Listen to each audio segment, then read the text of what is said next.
Okay, welcome back, everybody. Today we're going to be looking at the Enlightenment. Our question that we're going to be taking up is, how did the Enlightenment's emphasis on reason, individualism, and skepticism challenge and transform existing social, political, and religious institutions? And in what ways do its ideals continue to influence contemporary thought and democratic societies? Okay, so this lecture is going to be following up on the previous lecture on the scientific revolution. And a lot of times these two movements are looked upon as in tandem. Scientific revolution coming first in basically the 1600s, and the Enlightenment being more of a continuation in the 1700s. That's usually the way they're looked at. And in many ways, the Enlightenment is going to just continue on some of the ideas of the scientific revolution. All right, so without further ado, let's just jump in here. And so what I want to do is I want to look at some of the core ideas of this movement.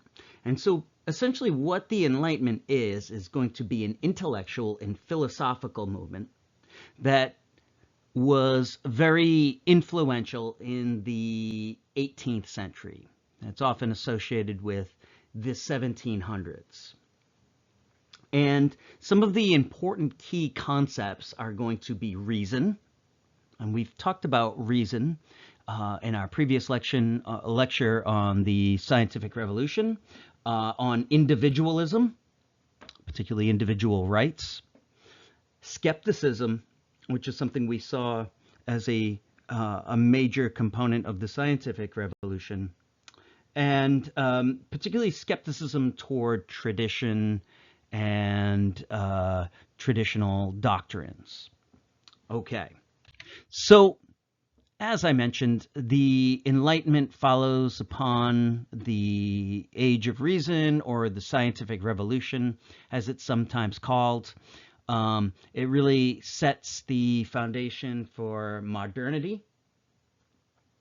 And in many ways, it was very much influenced by the Renaissance, the discovery of some of the old classical ideas. It was influenced by the Reformation, which happened around that time, the weakening of the authority and power of the Roman Catholic Church, and most importantly by the scientific revolution. And as I said, is in many ways a continuation of this.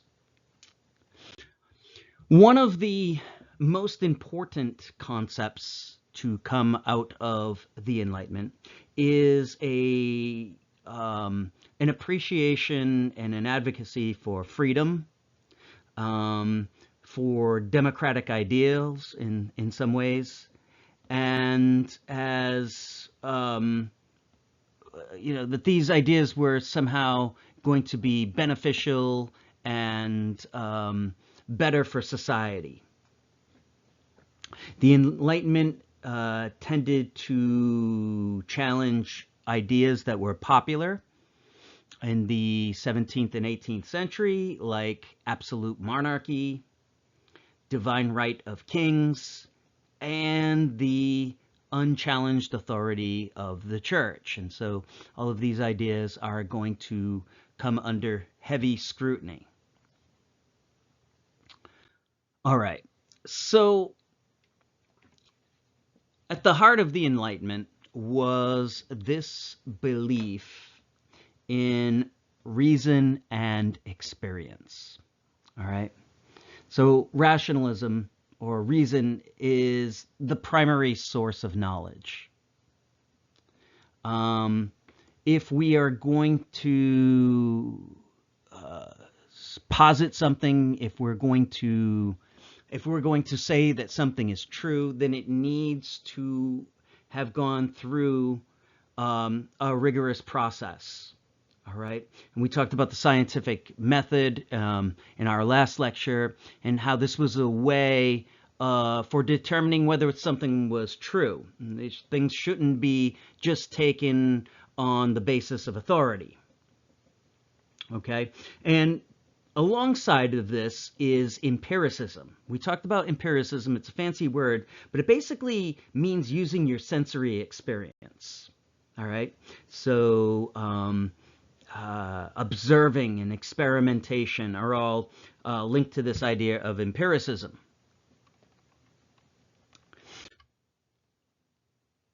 On the social side, many Enlightenment thinkers were influenced by social contract ideas.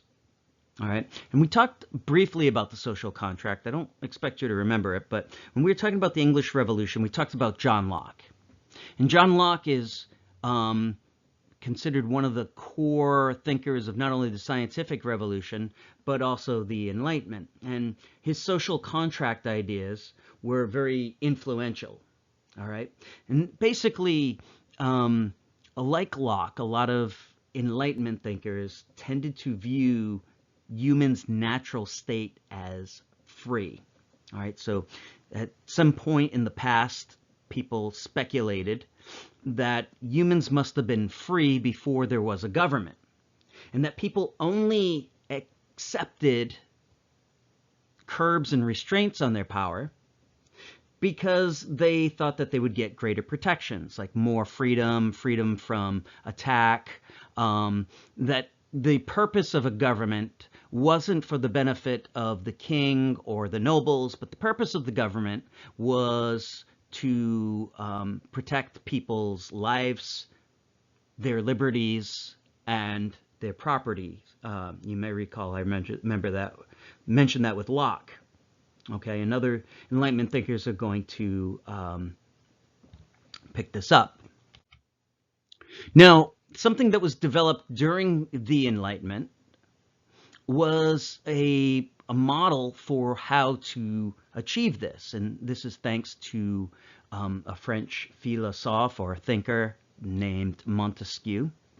And essentially what Montesquieu argued was that powers should be separated. All right? If we want greater liberty, if we want a government, and most Enlightenment thinkers agreed that government was good, but that it shouldn't be tyrannical, that it should protect people. And they recognized that putting too much power into the hands of one individual was likely to result in the abuse of power. And this was the case of most of Europe at this time, maybe with the exception of Britain and the Netherlands, right? Most of Europe was moving toward a model of absolutism. And many Enlightenment thinkers were critical of this. And they advocated, and Montesquieu advocated for something like a tripartite division of power. Something akin to what they had in England. So you did have an executive or a king. You had a legislature in England, which was parliament, and you had a judiciary. Now, Montesquieu writes this in the Spirit of Laws in 1748. And his ideas were clearly taken up by the founding fathers of the United States, right? When they designed the Constitution, they designed it with separation of powers as part of this. And of course, these ideas and the ideas of Locke were very, very influential in the founding of our own country, but not only that, but going forward in Europe, in many other countries as well. Okay. I want to take a moment and highlight several important thinkers of the Enlightenment. Now, there are many, dozens, if not hundreds of people associated in some way with the Enlightenment, but I'll talk about 4 of the most influential, and they're selected not only based on the fact that they're influential, but also they tackle important and different sorts of ideas. Though they all largely agree on this central notion of reason and empiricism and freedom. So the first that I want to talk about is a man by the name of Voltaire. Voltaire was a writer. He was a critic. He wrote some plays, some novels. But one of the things that Voltaire really took up, the cause that he really championed, was the advocacy for freedom of expression. All right. And in his day, Voltaire saw the primary opponent of freedom of expression as the Roman Catholic Church. He was French, and so the Roman Catholic Church was very powerful. They had the ability to censor writers. They were connected with the government, and they, in Voltaire's view, were very much involved in suppression of free thought. This is still the age of inquisition, of persecution, of persecution of religious minorities like Protestants or Jews. And so Voltaire became a big champion of freedom of expression, freedom of thought, freedom of conscience, freedom to choose one's own religious faith, if any. And what makes Voltaire unique is that he was also a great writer, and so he tended to do this in a humorous and witty sort of way. So Voltaire. Another writer, and again another Frenchman, that is important is Jean-Jacques Rousseau. And Rousseau picked up social contract theory, kind of where Locke had left it off. And, you know, Locke had been very clear that he thought the purpose of government was to protect individual rights, but he didn't say very much about who should be in that government. And for Rousseau, Rousseau came out very strongly in what is called the general will. The idea that it's all members of a community that collectively should decide what the course of action will be. Okay?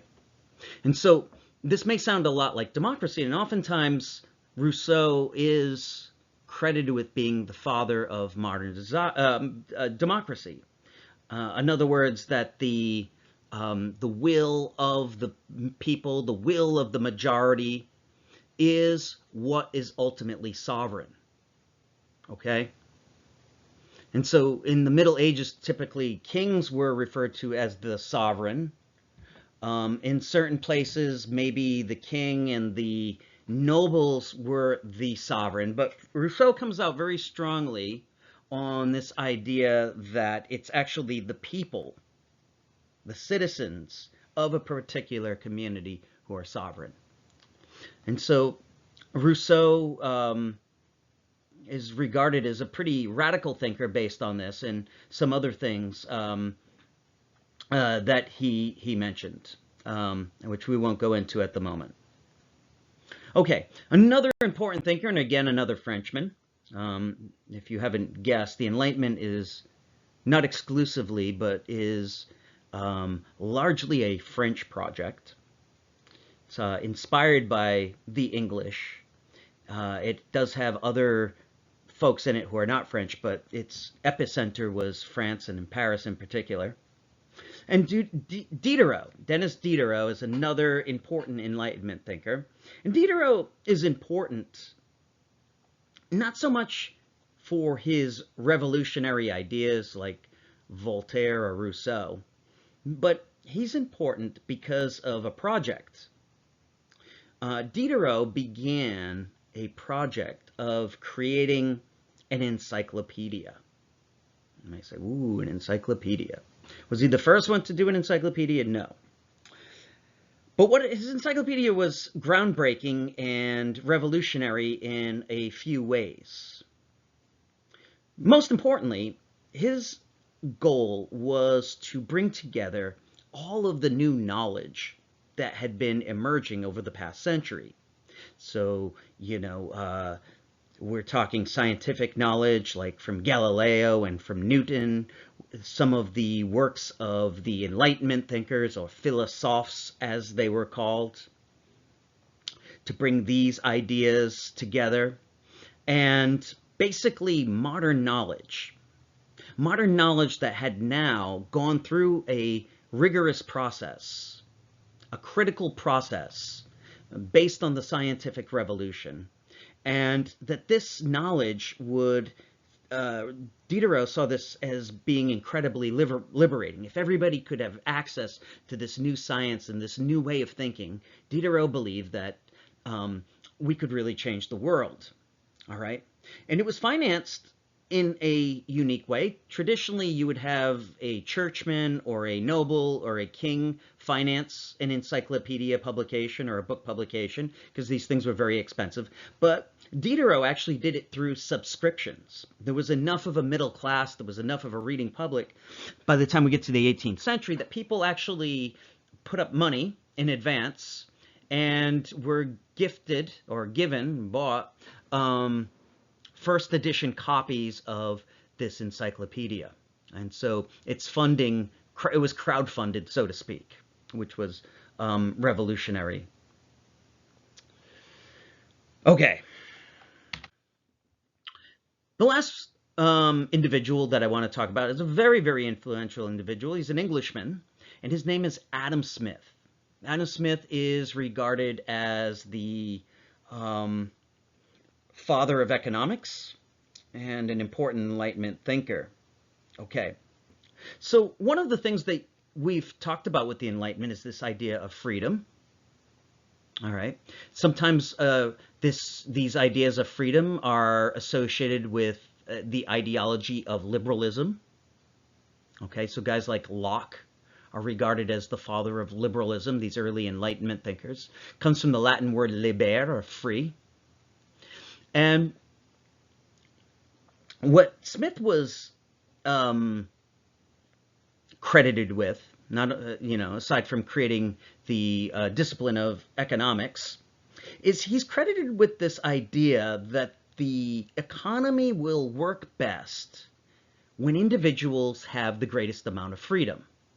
All right, so if you want a thriving economy, if you want an economy that's going to launch your nation to the top of the heap, as a matter of fact, his the book that he wrote down as influential idea was called The Wealth of Nations. Why are some nations wealthy and others not so wealthy? And Smith said that a big part of this was that a wealthy nation is going to be a free nation.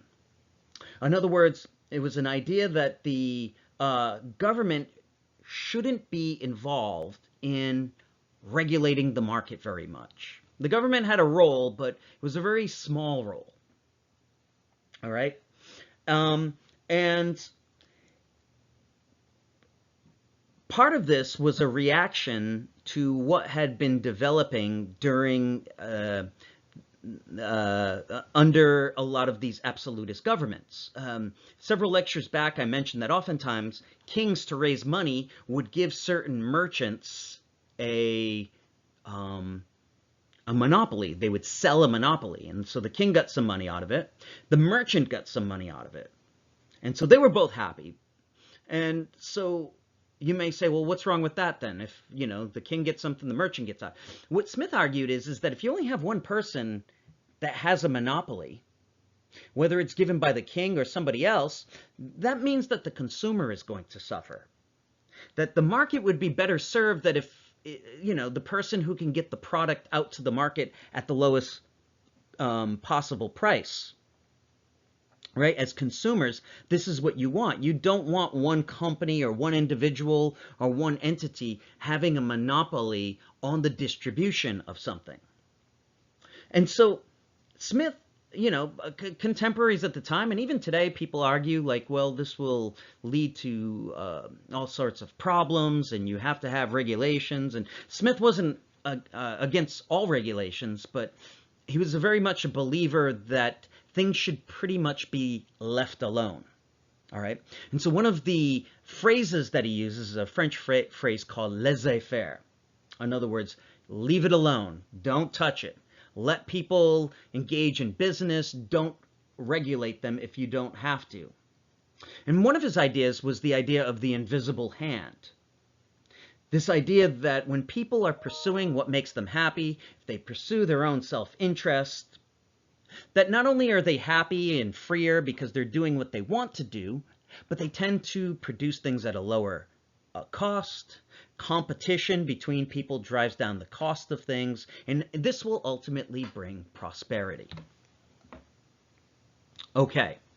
And so hopefully I'm giving you a picture of some of the important issues that people were dealing with, whether they be the form of government that we should have. Many of these ideas revolve around freedom, so whether it's freedom of expression, whether it's democratic ideals, whether it's this idea that knowledge needs to be out there and as free as possible, whether it's market freedoms. Hopefully I'm painting at least a sketch of the Enlightenment. The Enlightenment would also have cultural impacts as well, all right? So one of the things that the artists at this particular time look back to, as they were struggling against absolute monarchies, as they were struggling against what they saw as a church that was suppressing ideas, is they look back to the Greeks and the Romans. After all, the Greeks and the Romans had democracies. Enlightenment thinkers tended to look back at it as a period of time when there was freedom of thought and freedom of expression. And so part of the idea was to look back to the Greeks and the Romans. They were impressed by the symmetry of classical arts, the balance, the harmony, okay? Another thing that we start to see is a growth of portraits.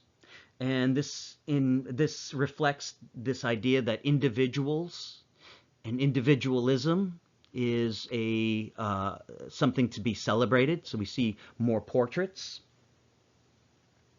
And we also start to see public art. All right. And now many of these art institutions had ironically been founded by absolute monarchs. We talked about Louis XIV and the French Academy. But a lot of these were, these artists started to see art as a tool for public education, promoting Enlightenment ideals or promoting ideas of democracy or freedom. It wouldn't also be the visual arts that would be influenced by the Enlightenment. If we talk about the music, right? So this is going to be the age of Mozart and Beethoven.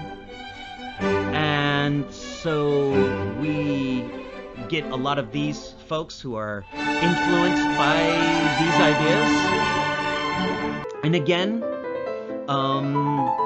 you get this sense of balance, this idea of harmony in music, that it somehow reflects, a harmony that's found in nature, all right?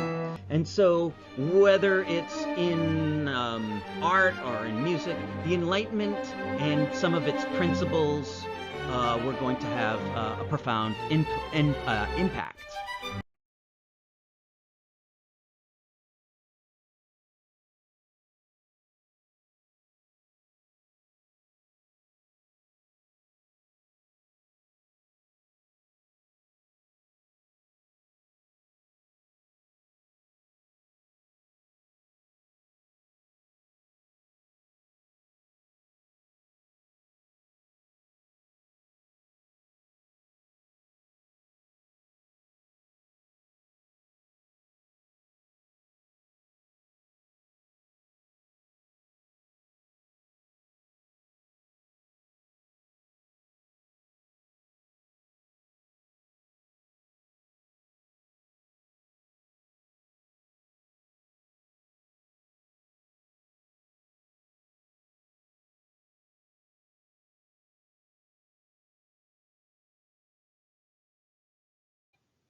Okay, so the Enlightenment period, as I mentioned, is usually dated mostly in the 18th century.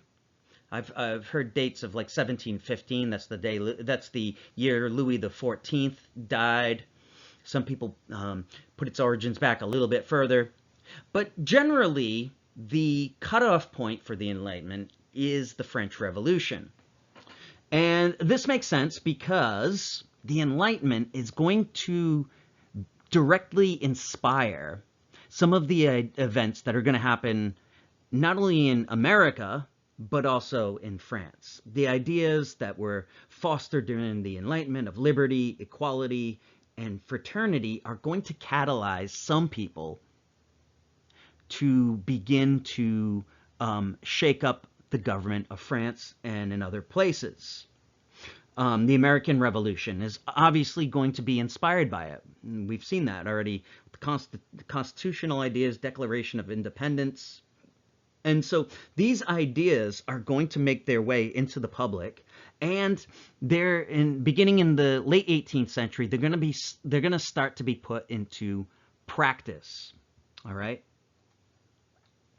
Now, the Enlightenment is not going to just be limited to the 18th century. Its ideas didn't just inspire the French and American Revolution, but many of the ideas that Enlightenment thinkers put forward and talked about are still ideas that are very relevant today. So, for instance, modern democracy, right?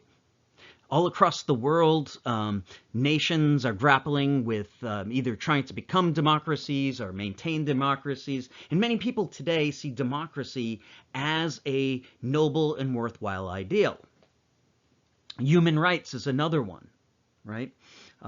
We talked about Voltaire and his belief in freedom and universal rights and freedom of conscience.